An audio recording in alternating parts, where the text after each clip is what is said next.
যে লড়াইয়ের রাস্তায় ফল পাওয়া যায় সেই লড়াইয়ের রাস্তাটাই বামপন্থীদের রাস্তা, সেই রাস্তাতেই আমরা থাকব। বাঙালি জাতি বছরে ৩৬৪ দিন অপেক্ষা করত বীরেন্দ্রকৃষ্ণ ভদ্রের কণ্ঠস্বর শোনার জন্য, আর তাদের 4.5 মাস অপেক্ষা করতে হলো সুজয় কৃষ্ণ ভদ্রের কণ্ঠস্বর পাওয়ার জন্য।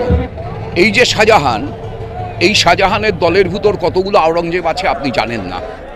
গোটা তৃণমূল দলটায় মুসল পর্ব শুরু হয়ে গেছে। সেই সংবিধানে বলা আছে যে রাষ্ট্র কোনো ধর্মকে উৎসাহিত করবে না। তাহলে দেশের প্রধানমন্ত্রী একটি নির্দিষ্ট ধর্মের বিগ্রহ বহন করে নিয়ে যাবেন এবং তিনি নাকি তাতে প্রাণ প্রতিষ্ঠা করবেন। কিন্তু নরেন্দ্র মোদী কি চান? যারা মনুবাদকে ভারতবর্ষের সংবিধান হিসাবে প্রতিষ্ঠা করতে চান তারা কি চান? চান না তো। তাহলে তারা কি করে অ্যালাউ করছেন নরেন্দ্র মোদী অব্রাহ্মণ তিনি রামের বিগ্রহে প্রাণ প্রতিষ্ঠা করবেন? বুদ্ধিজীবী মানে হচ্ছে বুদ্ধিবৃত্তিকে শুভ কাজে ব্যবহার করা। এখন একদল লোক নিজেদের বুদ্ধিবৃত্তিকে অশুভ কাজে ব্যবহার করেছিলেন, অন্যায় করেছিলেন। লোকসভায় বামপন্থীরা শূন্য, বিধানসভায় বামপন্থীরা শূন্য, পঞ্চায়েতে আসার ফল হয়নি। এই ইনসাফ যাত্রা 50 দিনের পরে আপনারা কি মনে করছেন ঘুরে দাঁড়ানো সম্ভব? 2016 সালের বিধানসভা নির্বাচনে তৃণমূলের থেকে আমরা যারা একসঙ্গে লড়েছিলাম ভোটের ফারাক ছিল 3%। আবার 2021 সালের বিধানসভা নির্বাচনে আমরা যারা একসাথে লড়েছিলাম তারা 10%-এর বেশি ভোট পায়নি। এখন আপনি 2016কে ভিত্তিবর্ষ ধরবেন না 2021কে ভিত্তিবর্ষ ধরবেন আপনার ব্যাপার। আমরা এটা বুঝি, বামপন্থীরা এটা বিশ্বাস করি যে ভোট কারোর কেনা না। 34 বছর আমরা সরকার চালিয়েছি কিন্তু ভোট আমাদের কেনা ছিল না। ভোট মানুষ দেন মানুষের বিচারের মধ্যে দিয়ে। মানুষের চাইতে বড় বিচারক আর কেউ নেই। সেই মানুষ, যে মানুষ আমাদের 7 বার জিতিয়ে 8মবারে হারিয়েছেন, যে মানুষ আমাদের 9মবারে জেতার সম্ভাবনার জায়গার কাছে নিয়ে গেছিলেন আবার 10মবারে শূন্যে পরিণত করেছেন, সেই মানুষ 21 বারে কি করবেন আমি জ্যোতিষীর মতো বলতে পারবো না। খালি এইটুকু বলতে পারি যে লড়াইয়ের রাস্তায় ফল পাওয়া যায় সেই লড়াইয়ের রাস্তাটাই বামপন্থীদের রাস্তা, সেই রাস্তাতেই আমরা থাকবো। কালীঘাটের কাকু মুখ খুলেছে, তার কণ্ঠস্বর নিয়েছে, এরপরে কি বড় মাথা ধরা পড়বে? আর কি করা যাবে বলুন? বাঙালি জাতি বছরে ৩৬৪ দিন অপেক্ষা করত বীরেন্দ্রকৃষ্ণ ভদ্রের কণ্ঠস্বর শোনার জন্য, আর তাদের 4.5 মাস অপেক্ষা করতে হলো সুজয় কৃষ্ণ ভদ্রের কণ্ঠস্বর পাওয়ার জন্য। বাঙালি জাতির দুর্ভাগ্য। আমরা দেখলাম যে ক্যানিং পুরো বিধানসভা এবং ওই উত্তর 24 পরগনা পঞ্চায়েত বোর্ডে বহু জায়গায় বিনা প্রতিদ্বন্দ্বিতায় জিতেছে। আর এদিকে দেখলাম যে ইডির দল গিয়েছিল শাহজাহান শেখকে জিজ্ঞাসাবাদ করতে, তাদেরকে মেরে হাসপাতালে ভর্তি করে দিয়েছে। ইতিহাসের শাহজাহানের 4টে ছেলে ছিল, দারা, সুজা, আওরঙ্গজেব এবং মুরাদ। শাহজাহানকে আওরঙ্গজেব বন্দি করেছিল আর বাকি 3 ভাইকে আওরঙ্গজেব মেরেছিল। এই যে শাহজাহান, এই শাহজাহানের দলের ভিতর কতগুলো আওরঙ্গজেব আছে আপনি জানেন না। গোটা তৃণমূল দলটায় মুসল পর্ব শুরু হয়ে গেছে। নিজেদের ভিতর অভ্যন্তরীণ দ্বন্দ্বে দীর্ণ বিদীর্ণ হয়ে গেছে গোটা দলটা। সুতরাং সেই দলের ভেতরে ধান্ধার রাজনীতিতে কে কখন কাকে মেরে দেবে কেউ জানে না। আমি আপনি আমরা সবাই গণতন্ত্রের সর্বভাষী সর্বধর্মের মানুষ বসবাস করি ভারতবর্ষে।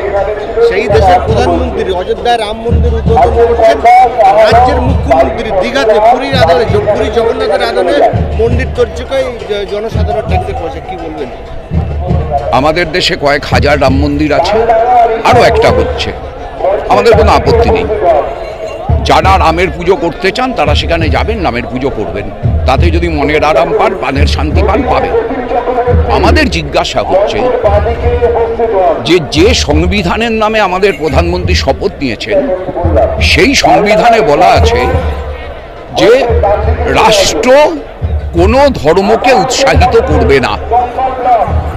তাহলে দেশের প্রধানমন্ত্রী একটি নির্দিষ্ট ধর্মের বিগ্রহ বহন করে নিয়ে যাবেন এবং তিনি নাকি তাতে প্রাণ প্রতিষ্ঠা করবেন। আচ্ছা ধরুন যদি হিন্দু ধর্মের কথা বলেন, হিন্দু ধর্মের যে রীতি কালচার নিয়মাবলী আমি পছন্দ করি না, আমি মানি না। কিন্তু যারা মানেন তারা কি জানেন, আপনার পাড়ার যে দুর্গাপূজা হয় সেই দুর্গা ঠাকুরের প্রাণ প্রতিষ্ঠা কে করেন? যিনি পুরোহিত পূজা করেন তিনি, মানে ব্রাহ্মণ। তাহলে হিন্দু ধর্মের রীতি অনুযায়ীও বিগ্রহের প্রাণ প্রতিষ্ঠা করার অধিকার ব্রাহ্মণের। নরেন্দ্র মোদী কি ব্রাহ্মণ? নাকি দেশের প্রধানমন্ত্রী হওয়ার সুবাদে তিনি সব অধিকার অর্জন করে দিয়েছেন? ওটা যারা হিন্দু ধর্ম পালন করেন তাদের জন্য জিজ্ঞাসা। আমার কোনো আপত্তি নেই, আমি চাই ব্রাহ্মণ ক্ষত্রিয় বৈশ্য শূদ্র এই বিভাজন মুছে যাক, সব মানুষ সমান হোক। আমি চাই শূদ্রও পূজারীর অধিকার পাক, বৈশ্য পূজারীর অধিকার পাক। কিন্তু নরেন্দ্র মোদী কি চান? যারা মনুবাদকে ভারতবর্ষের সংবিধান হিসাবে প্রতিষ্ঠা করতে চান তারা কি চান? চান না তো। তাহলে তারা কি করে অ্যালাউ করছেন নরেন্দ্র মোদী অব্রাহ্মণ তিনি রামের বিগ্রহে প্রাণ প্রতিষ্ঠা করবেন? আবার শুরু হয়েছে লোকসভা ভোটের মুখে এনআরসি সিএ নিয়ে বিজেপি। দেখুন, এসব ভয় দেখানোর রাজনীতি। বিজেপির কাছে এখন কিছু করার নেই। বিজেপি কাজের জোরে ভোট চাইতে পারছে না, মানুষের উপকার করেছে বলে ভোট চাইতে পারছে না। তাহলে বিজেপি ভোট চাইবে কিসে? হয় ভয় দেখিয়ে, নয় ভক্তিতে। রাম ভক্তি আর এনআরসি ভয়, দুটো একসঙ্গে চলছে।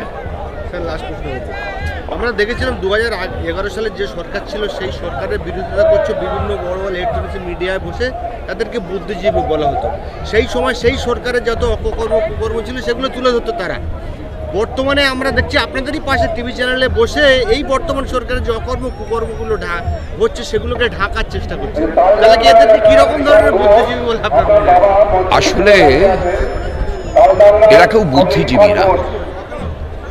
আপনাদের পাশেই বসে থাকে, আপনাদের পাশে সে কি করা যাবে? যদি কোনো টেলিভিশন আমাকেও আমন্ত্রণ জানায়, এদের কাউকে আমন্ত্রণ জানায়, আমি তো অন্যের আমন্ত্রণে যাচ্ছি, আমি তো আমার বাড়িতে একে আমন্ত্রণ জানাচ্ছি না। সুতরাং যিনি আমন্ত্রণ জানাচ্ছেন তার ব্যাপার, তিনি আমার পাশে আমন্ত্রণ জানাবেন না আপনার পাশে আমন্ত্রণ জানাবেন তিনি। কিন্তু বুদ্ধিজীবী এই শব্দটার অনেক বড় অর্থ আছে। একজন সাধারণ মাঠে কাজ করা কৃষকও বুদ্ধিজীবী হতে পারেন, একজন শ্রমিকও বুদ্ধিজীবী হতে পারেন।